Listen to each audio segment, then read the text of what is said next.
Hello friends. In the last video we studied this second question. Find from the story the antonyms means opposite words of the following. Here we have 8 words and we wrote its antonyms. We studied that in the last video. Now dear students, let's see question number 3. Write the reactions that followed each of the actions given below. विद्यार्थी मित्रांनो, याचा अर्थ असा आहे, write the reactions, प्रतिक्रिया लिहा, that followed each of the actions given below. आपल्यासमोर एकूण 6 ॲक्शन्स दिलेल्या आहेत. त्या ॲक्शन्सच्या काय प्रतिक्रिया आहेत, क्रिया आणि प्रतिक्रिया त्या लिहायच्या आहेत. तर बघा, पहिलं आहे, Androcles did not like this cruel master. So असा हा अपूर्ण वाक्य आहे, ते पूर्ण करायचे आहे. Androcles did not like his cruel master. अँड्रोक्लिसला आपला मालक क्रुएल मास्टर आवडत नव्हता. सो म्हणून त्याने काय केलं, तर ह्याचं उत्तर आपण सांगू शकतो, he felt death was better than serving such a master and he escaped from the clutches of his cruel master. पुन्हा ऐका, आपणास हे उत्तर लिहायची आहेत वर्गपाठाच्या वहीमध्ये. Androcles did not like this his cruel master because किंवा so he felt death was better than he felt death was better than serving such a master and he escaped from the clutches of his cruel master. Second बघा, the lion looked at Androcles piteously. So याचा अर्थ काय होतो, lion अँड्रोक्लिसकडे अतिशय पिटियसली दयेने पाहत होता. So म्हणून काय झालं बघा, अँड्रोक्लिस पॉज्ड, अँड्रोक्लिस थांबला, and then he moved very cautiously towards the lion. आणि अतिशय कॉशियसली, सावधानतेने तो त्या सिंहाकडे गेला. The lion and saw that the lion's paw was wounded, sore and swollen. आणि काय दिसलं अँड्रोक्लसला, त्या लायनचा जो पॉ होता, जो पंजा होता, तो जखमी झालेला होता आणि त्यामुळे त्याला अतिशय वेदना व तो सुजलेला सुद्धा होता. पुन्हा ऐका उत्तर, the lion looked at the Androcles piteously. So Androclus paused, P-A-U-S-E-D, paused, and then he moved very cautiously, C-A-U-T-I-O-U-S-L-Y, towards the lion and saw that the lion's paw was wounded, sore, S-O-R-E, and swollen, S-W-O-L-L-E-N. Next one, that is C. Androcles banged the lion's injured paw. तर मित्रांनो, याचा अर्थ काय होतो, अँड्रोक्लिस बँडेज्ड आहे शब्द, bandage करणं, मलमपट्टी करणं. अँड्रोक्लिस बँडेज्ड द लायन्स इंजर्ड पॉ.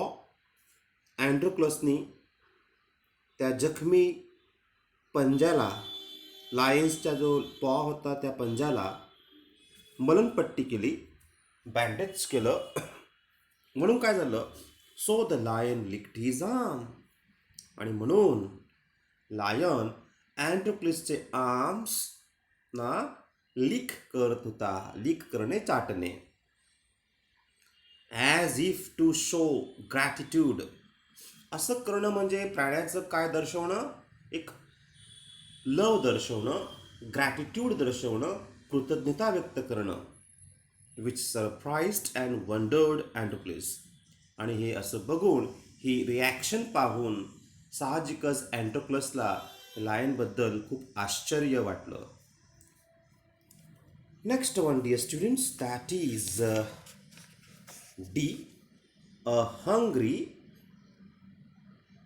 ferocious lion was released into the arena. So पहा, तो अतिशय फेरॉसियस लायन, भयानक असा तो सिंह, त्याला त्या एम्पररने काय केलं बरं,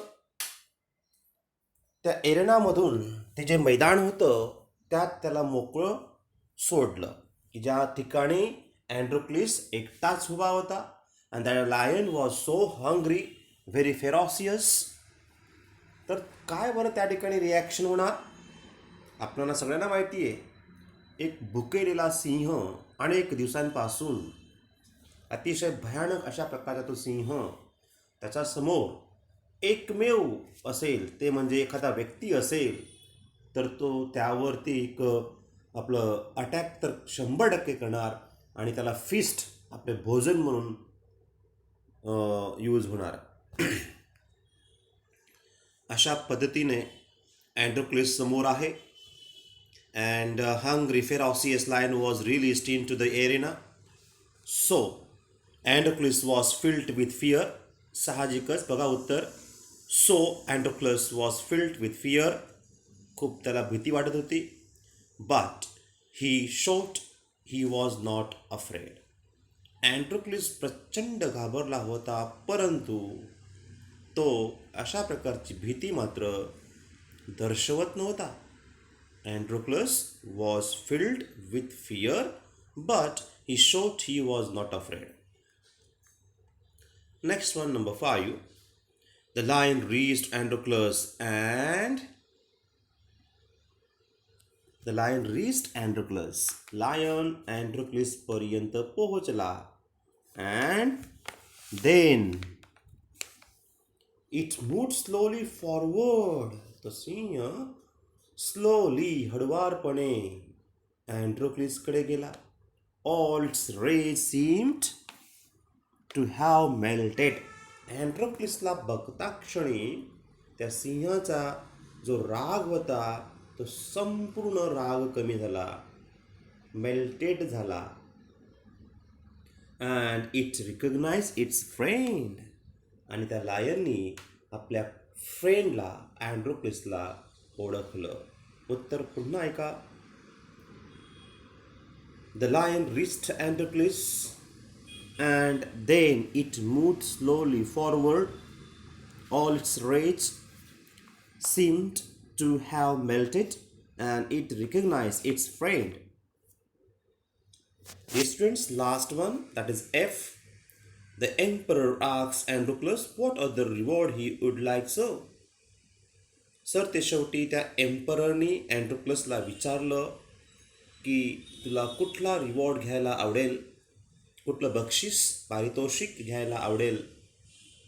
तर काय उत्तर दिलं होतं अँड्रोक्लसनी ते पाहूया. So he replied that he did not want anything for himself. पुन्हा ऐका. He did not want anything for himself. तो म्हणतो की मला स्वतःसाठी काही नको. But he wanted the lion to be set free too. He wanted the lion to be set free too. की त्याला फक्त तो लायन फ्री करा, अशा प्रकारचं त्याने रिवॉर्ड आपल्या एम्पररकडे मागितलेला आहे. मित्रांनो, इथे आपण हे 6 ॲक्शन्सच्या त्या पाहिल्या आहेत. ते तुम्हाला काळजीपूर्वक लिहायच्या आहेत. आता आपण लँग्वेज स्टडी जरा बघूया. नेक्स्ट पेज आहे 11. Just see.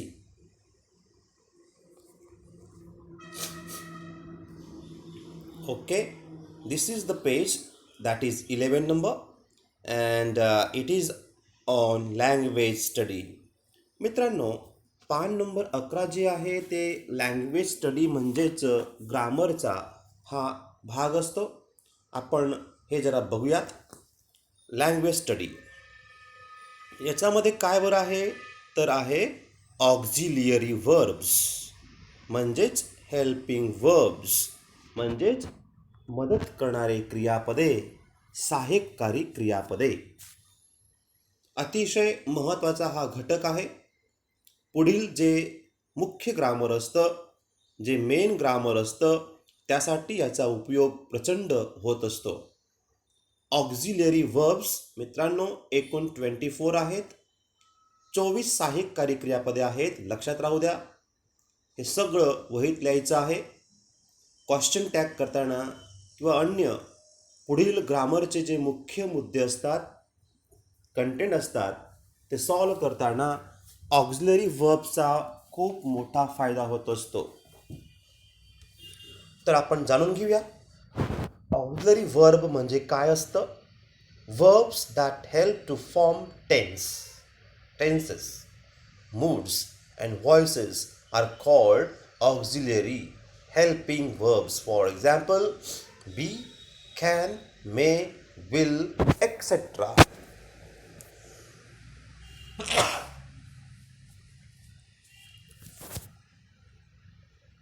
तर मित्रांनो, अशा पद्धतीने आपण जी क्रियापदे, काळ, टेन्सेस, मूड म्हणजे तुम्हाला माहिती आहे मनस्थिती, व्हॉइसेस म्हणजे इथे त्याचा अर्थ आहे प्रयोग, चेंज द व्हॉइस म्हणतो ना आपण तो, हे व्यक्त करण्यासाठी वापरली जाणारे जे क्रियापदे असतात, अशा क्रियापदांना सहाय्यकारी क्रियापदे म्हणतात. जसं be, can, may, will, etcetera. 24 helping verbs असतात. am, is, are, was, were, shall, will, may, might, would, could, should to, need to, dare to, ought to, must, have, has, had, do, did, does, etc. एकूण 24 आहेत helping verbs. बघूयात आपण त्यांचे काय प्रकार केलेले आहेत. The 3 most common auxiliary verbs which are stand alone in a sentence are form of be, do and have. They are called primary auxiliaries. पहा, 24 सहाय्यकारी क्रियापदांचे 3 प्रकार केलेले आहेत. ते म्हणजे आपण एवढ्यात पाहिलं बी फॉर्म्स, डू फॉर्म्स आणि to do forms, modal auxiliary forms असे प्रकार आहेत. ह्याच्यात आपण कॉमन जर पाहिलं तर ते म्हणजे कॉमन ऑक्झिलरी वर्ब्स जसे बी फॉर्म्स, डू फॉर्म्स आणि हॅव फॉर्म्स ह्यांना प्रायमरी ऑक्झिलरीज असं म्हणतात. बी फॉर्म जर म्हटलं त्यामध्ये बघा इथे दिलेलं आहे. For example, she is a student of class 8. He does his work well. I have a cold. मित्रांनो, या 3 वाक्यांमध्ये अंडरलाईन केलेले वर्ड्स बघा. पहिल्या वाक्यामध्ये इज आहे, दुसऱ्यामध्ये डज आहे, तर तिसऱ्यामध्ये हॅव आहे. हे जे आहेत ना, हे आहेत प्रायमरी ऑक्झिलरीज. पण नेमके कोणते? Forms of be. Be forms म्हणजे बघा am, is, are, was, were, will आणि शल सुद्धा हे बी फॉर्म्स असतात. टू बी फॉर्म्स त्यांना म्हणतात. सेकंड बघा forms of do. Do forms do, does आणि did. Third forms of have. हॅवची रूपे टू, टू हॅव, यामध्ये हॅव, हॅज आणि हॅड अशी आहेत. तर अशा प्रकारे जर हे वरील 3 वाक्य पाहिली, is a student of class 8, is हा बी फॉर्म आहे. दुसऱ्या वाक्यात डज हा डू फॉर्म आहे. तिसऱ्या वाक्यात हॅव हा टू हॅवचा फॉर्म आहे. पुढे पहा. There are other auxiliary verbs which do stand alone in a sentence. They accompany main action or verb. असे क्रियापदं की जे मेन वर्ब्सना हेल्प करतात वाक्याचा अर्थ पूर्ण करण्याकरता, तर त्यांना म्हणायचं modal auxiliary verbs. They are can, could, shall, should, will, would, must, may, might, need आणि ought to. He can work hard, can हा मॉडल आहे. He will work hard, will हा मॉडल आहे. ही मस्ट वर्क हार्ड, इथे must हा modal आहे. तर अशा प्रकारे मित्रांनो हे आहेत मॉडल ऑक्झिलरी वर्ब्स. आता बघा, आपल्यासमोर एकूण 12 वाक्य आहेत आणि प्रश्न काय येतो? Underline the auxiliary verbs in the following sentences. मित्रांनो, हे जे 12 वाक्य आहेत ना, हे तुम्हाला सोडवायची आहेत. मी आणखी तुम्हाला एक्झाम्पल म्हणून पहिले 2 वाक्य सोडून सांगतो. We have a holiday tomorrow. प्रश्न असा आहे की underline the auxiliary verbs in the following sentences. या पुढील 12 वाक्यांमध्ये जे मॉडल किंवा ऑक्झिलरी वर्ब्स आहेत ते ओळखा, त्यांना अंडरलाईन करा. पहिलं वाक्य we have a holiday tomorrow. ह्याचं आन्सर जर आपण पाहिलं तर काय येणार? ते आहे हॅव, HAVE. म्हणजे ह्या वाक्यात ऑक्झिलरी कुठला आहे? तर हॅव आहे हा. झालं उत्तर. सेकंड पहा, रीना इज इंजर्ड बॅडली. या वाक्यामध्ये आन्सर काय सांगणार? आन्सर आहे इज. इज हा सहाय्यकारी क्रियापद आहे इथे. पहा, हा इज. तर अशा पद्धतीने पुढील सर्व जे 12 वाक्य आहेत त्यांमधील ऑक्झिलरी वर्ब्स तुम्हाला ओळखायचे आहेत.